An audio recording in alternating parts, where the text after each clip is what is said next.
Hi everybody, Ian Bremmer here, and I've got your latest edition of The Red Pen. The Red Pen. You know, COP26 is in the air. That's the United Nations Climate Conference, still underway in Glasgow, Scotland. And so it feels like a good time to take our red pen to an op-ed that, well, isn't very green. It's from the Wall Street Journal. It's written by Danish author and academic Bjorn Lomborg, and the title sums it up. Climate change calls for adaptation, not panic.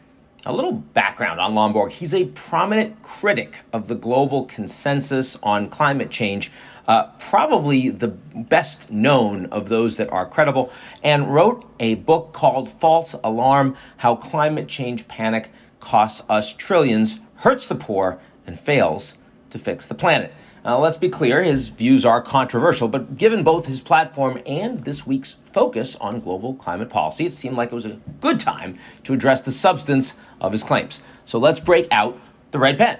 First, the core of Lomborg's argument is that countries need to spend more time focused on ways to adapt to climate change instead of trying to change their economies to reduce its effect. He writes, adaptation doesn't make the cost of global warming go away entirely, but it does reduce it dramatically. Now, nobody disagrees that adaptation is important anymore, though I admit lots of people did when the COP process started 27 years ago because they thought even talking about adaptation was at that point tantamount to surrender. They were wrong. We should have been discussing adaptation a lot earlier, but it's not a comprehensive solution. Don't go all the way to the other side. Take rising temperatures, for example. If the air gets too hot, why can't we just use more air conditioning? Well, air conditioning requires more energy, and more energy consumption leads to more emissions. Cleaner and more efficient air conditioning requires technology and industry and finance and policy. And that's a microcosm of the real global conversations that are happening in Glasgow. This stuff is complicated, it's systemic, and it's not just about a single solution. Lomborg suggests that farmers can adapt by shifting production from one place to another, like corn production in North America, which has shifted away from the southeast toward the upper Midwest, where farmers are taking advantage of longer growing seasons and less frequent extreme heat. Yes, and I agree, but moving agricultural production like this works only in big, relatively empty and fertile countries like the United States and Canada. It doesn't work in highly populated smaller countries across South and Southeast Asia or Africa, already suffering from shortages of fresh water and arable land. Adaptation alone will not suffice. It will lead to a hell of a lot more forced migration and state collapse. Third, Lomborg blames the media for pushing unrealistic projections of climate catastrophe while ignoring adaptation. Now, the media is an easy target. When it bleeds or floods or burns, it leads.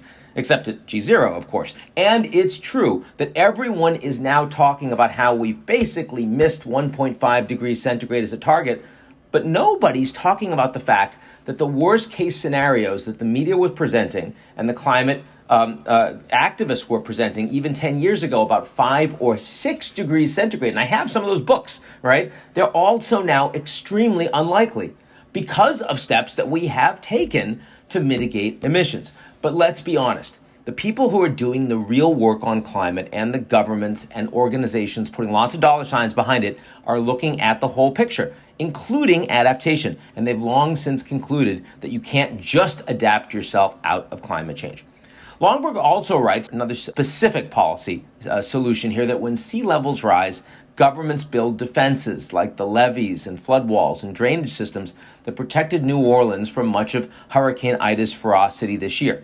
Now, levees in New Orleans, and I say this as someone who is a Tulane grad, are not usually in the same sentence in a good way. But setting that aside, building floodwalls and drainage systems do work regionally, but they're not long-term defenses against global rising sea levels, and especially not in densely populated regions like, again, South and Southeast Asia, where tens of millions of people live on the coast.